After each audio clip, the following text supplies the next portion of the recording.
Have you seen that the watch buying has changed? From your perspective, say from your product portfolio, what goes most? Well, we like to pick vintage Amiga because of the quality of the items from like when they were made in the 50s and 60s is a lot better. I have to say my Speedmaster is the only high-end watch I've ever had to have repaired.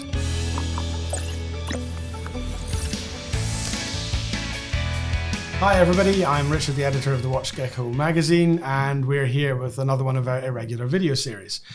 You might recall a couple of weeks ago we did a great video on the Omega Seamaster Anakin Skywalker. That watch was very kindly loaned to us by Watches of Lancashire, and it is with great pleasure that we can say Watches of Lancashire here today. So Dan and Ian, welcome. Thank you so much for coming to WatchGecko. Hi. Thank you for inviting us. So you've brought some fabulous kit. Thank you. Some of which is away being photographed and some we've got in front of us here. But for those people that haven't really come across you before, I know it's not possible, but let's just say that some people haven't met you. Just tell us a little bit about Watches of Lancashire. Watches of Lancashire, we now just deal in vintage watches. Right. And we repair watches. How long has the company been up and running? Watches of Lancashire has been up and running since 2017. But it's quite new. Yeah. Okay. I've been self-employed since 1998. In the watch industry? In the watch industry. So what were you doing there? Well, I went to college in Manchester to learn watchmaking. And then I worked for TAG Heuer. Oh, okay. And then I left TAG Heuer in 1998 to set my own business up, repairing watches. So you were at TAG at the classic sort of 90s. I was, yeah. Ayrton Senna. Yeah. Era when we all were really. I just got this image. I always have a Ayrton Senna with it on the sleeve of his race suit and everything. I mean, how did you get into the industry then, Dan?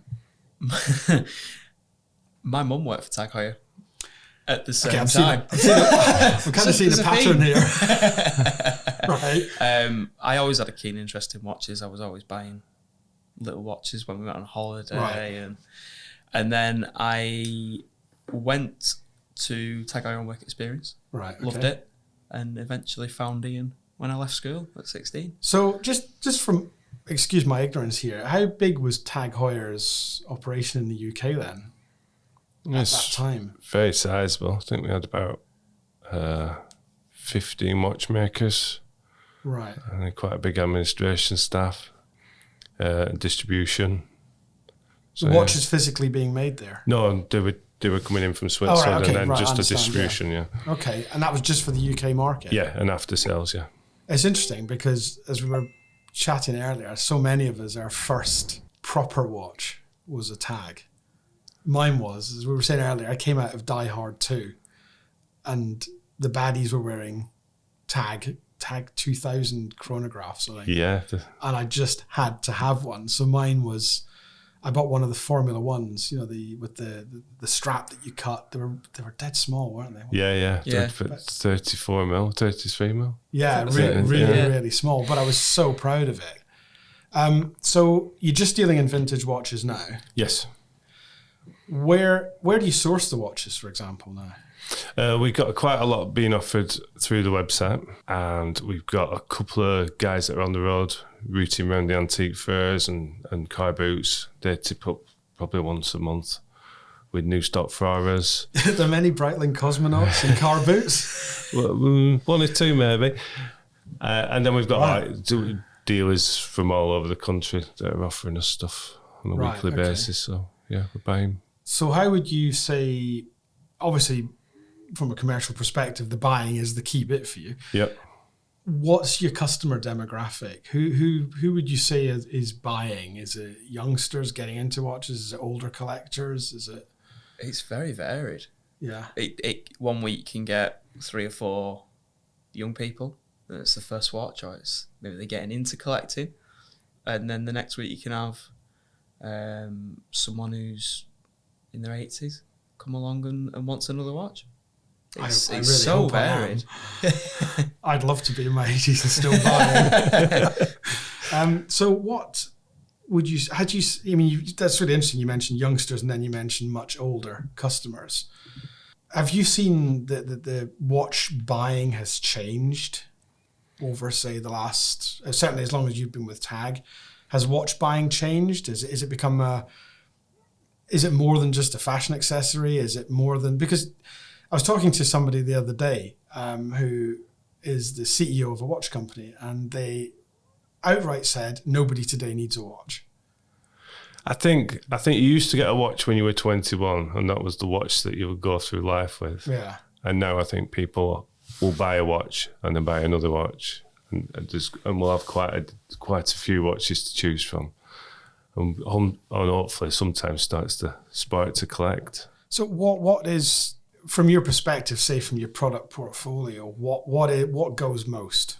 What is the best sellers? If you could pick 3 or 4, what is? Oh yeah, we'll definitely take that because we'll sell it. Well, we like to pick vintage Omega because of the quality of the items from when they were made in the 50s and 60s is a lot better. You want to expand on that? Well, they're just better made. We're not having to change as many parts on something from the 50s if it's been looked after. And some watches now, modern watches, if they haven't been looked after, say, for 15 years, the amount of worn parts in them is, we're changing a lot of parts. So the internal components were better quality? Just better made, yeah. Right. And made to last. Right. Interesting. Okay. So, I mean, obviously we can't ignore the fact we've got, my eyes are drifting down, we've got Omega sitting down there in front of us. And I freely admit that when you showed us what you had, there was a couple there that I was really, really keen to see. So I make no apologies for going for my absolute favourite, because I've never actually seen one before, right. Which is an Ed White. I mean, can you tell us a little bit about this particular watch? This is the original execution of the Speedmaster. This is before it moved on to more of this as to what you know now. And it's just a lovely thing. So how does this differ from, say, the 2011 Speedmaster I bought, which was a Speedmaster moon watch? Yeah. How does this differ? So the case shape is slightly different. You can see that the crown is protruding a little bit more along with the pushers. Later executions you see with the crown guards. And this is because the astronauts were quite often knocking the pushers and the crowns off during what they were doing, yeah. So how much of that then carries forward, say, to the Speedmaster I've got? I mean, what have I got and what has that got in common? Quite a lot, really. The movement's changed slightly. So is 321? That's a 321. Okay. They still use the 321 of the base caliber, don't they? He said 861 is the new caliber, which is a Le Mans, yeah. This one, the difference is that this has a column wheel chronograph, and the new one has like a cam system. Okay. I have to say my Speedmaster is the only high-end watch I've ever had to have repaired. Right. My 2011 one, I pushed the pusher in when I was watching, and I can tell you exactly when it was. It was the Formula One race in Abu Dhabi. And I just thought I'd time something. I pushed my pusher in and it never came back out again. Oh dear. Yeah, which ruined the race for me completely. But yeah, I mean, it was under warranty. So it wasn't an old watch when it happened. Right. So, I mean, obviously, for me, the most obvious change here is the fact that it doesn't say the word professional on it. Yeah. Yeah. There's been subtle changes over the years. Yeah. But the one thing that's quite nice is they've always kept the plexiglass. Yeah, I love that. I think that was because they developed that for the missions. Because it would shatter but pieces wouldn't break off, is my understanding of that. Because they couldn't run the risk of a tiny piece of crystal getting behind a switch or something. Do you know how it became known as the Ed White? And we all know it as the Ed White. Ed White was wearing it. Was it on his spacewalk? Yes. Yeah, it was. Yeah. Yeah. Yeah, it was the first American spacewalk. But that would have been with Gemini. So I think the Speedmasters were being issued to the Gemini guys, but I don't think Omega had really capitalized on the obvious marketing potential of that, because it leads me really nicely onto, which to a lot of people may seem superficially a very similar watch, but it's not. It's fundamentally different, isn't it? Yeah. Yes. So what's this one here that I've got now? This is the later version. So as you can see with this, it's got the crown guards. This has got the 861 movement in. So you can. And it's got the. So this is the pre-moon one without the inscription of first watch on the moon. Have you any idea when that went on? That inscription, was that during Apollo or was it way after they put that on? It was after the moon landing. It would make sense. Yeah. I don't know the exact dates. Yeah. What date is this watch? That's 69. So this is really interesting. So this is so they landed on the moon in 69. Yep. And this is a 69 watch, but it's pre-moon landing. Yes. Yeah. So you're sort of at the Apollo 10 sort of era. Do you get, say, Apollo enthusiasts wealthier than myself who come in and ask for a specific XYZ? Yeah. Yeah, there's always different collectors looking for different things. Do you know, how did the Speedmaster transition then after this?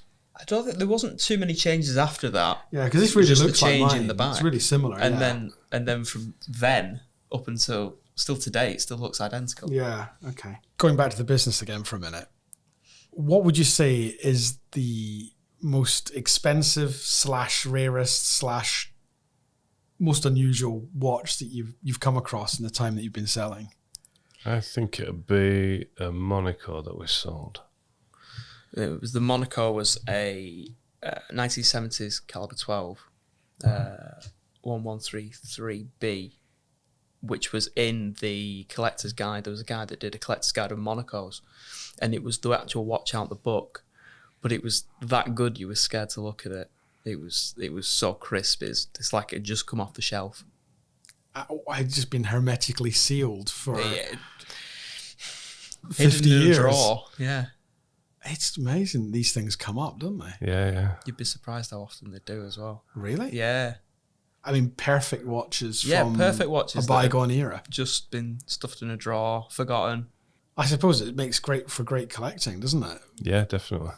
Because if you can find, I mean, I don't know, say your one of your Grail watches was a Submariner Big Crown, something like that. I mean, you're going to struggle to find one that's mint. So it's almost slightly weird to think about, isn't it? Having one that looks like it was made yesterday. Mm. So how often would you come across these watches like that?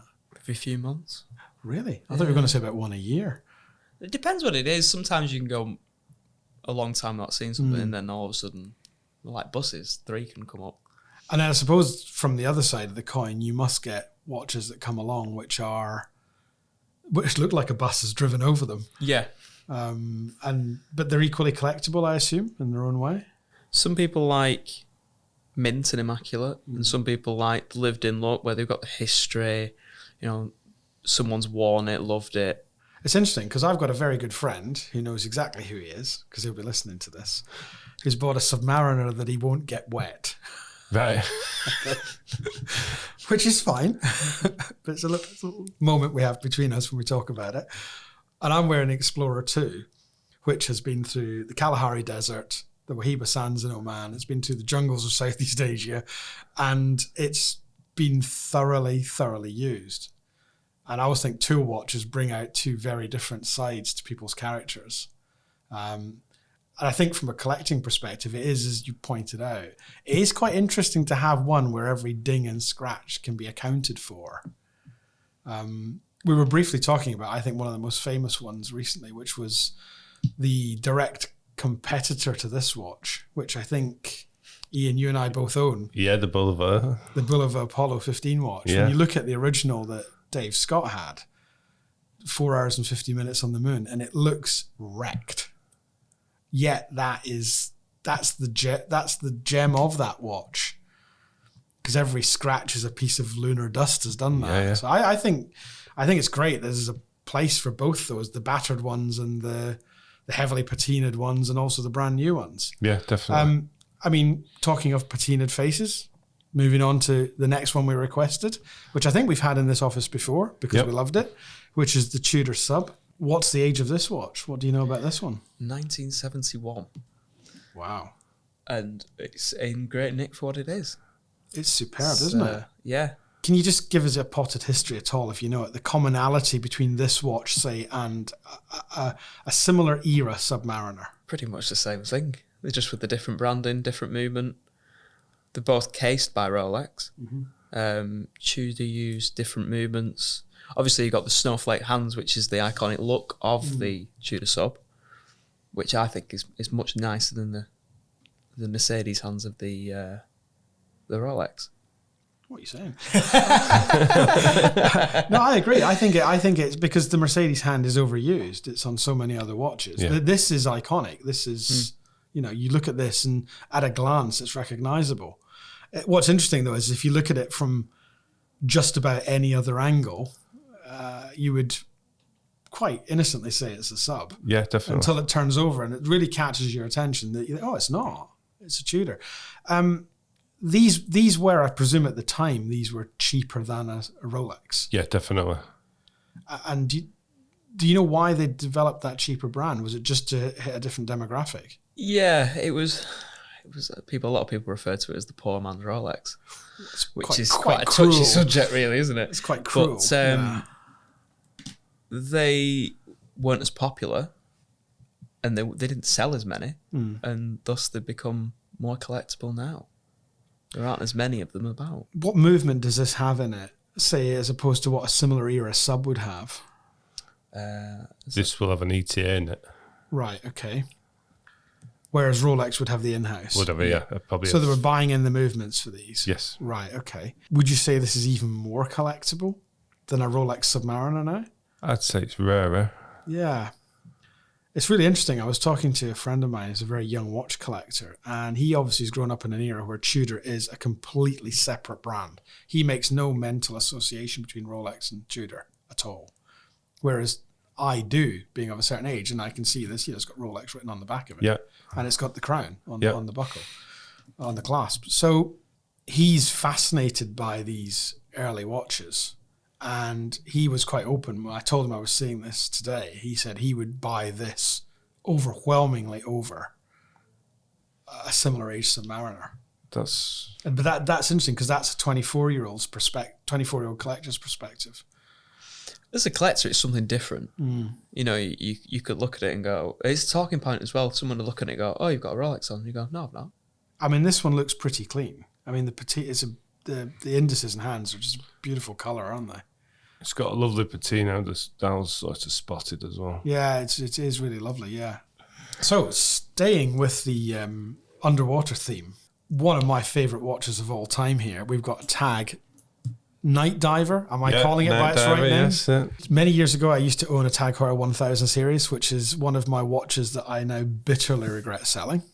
But didn't appreciate it at the time, possibly. So this watch reminds me hugely of that first TAG Heuer I was telling you about, the F1, because that had the full lume dial. Full lume dial, they don't really last, do they?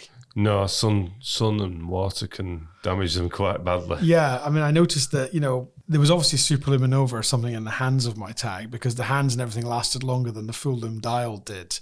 But from a dive perspective, I mean, I don't doubt it's an invaluable tool. What's the era of this? Is this 80s? Yeah, late 80s. Late 80s. Talking earlier about the fact this is so synonymous with the James Bond movie, The Living Daylights with Timothy Dalton. Do you ever get movie enthusiasts, for example, seeking watches like that? Because I mean, as a Bond fan myself, I would like watches that I've seen in the movies. Would you get someone like that come to buy this? Yes, to buy the watch, yeah, definitely. We've noticed on a few field watches that are coming out at the moment that full lume dial is making a comeback. One of the brands we look after, Boulder, they've just introduced a full lume dial. And I think it's really nice to see. But it's interesting as well, you see other brands that they don't quite get the mix right because TAG, I think what they did was so well was they had everything jet black against the lume dial, whereas others haven't done that. So therefore it makes it actually quite difficult to read the dial in full lume. If you've just gone for a similarly lumed hand, obviously they're just starting to merge into one another. Yeah. I think TAG, people who want to go full lume should really be looking at this and learning from what TAG did because it's so stark. Yeah. I've left probably my fave till last. Because it's just a joy to have here a Cosmonaute. You let slip you own a Cosmonaute. Well, not the Cosmonaute, similar shaped. Right. I've got the Breitling caliber 12 version of this, Right, okay. but just the standard time only. Time date. I thought you had a Cosmonaut. It's one of the very few watches I've tried on in a boutique and just couldn't quite justify the money for it. It was so expensive new. I mean, how many Cosmonauts do you come across? Not many. It's a very difficult watch to read. This has changed a lot, hasn't it? Because the Cosmonaut now, correct me if I'm wrong, looks more like a Navitimer. Yes. So Breitling did the original 60s Navitimer, and then they did a version of the Cosmonaut in that case.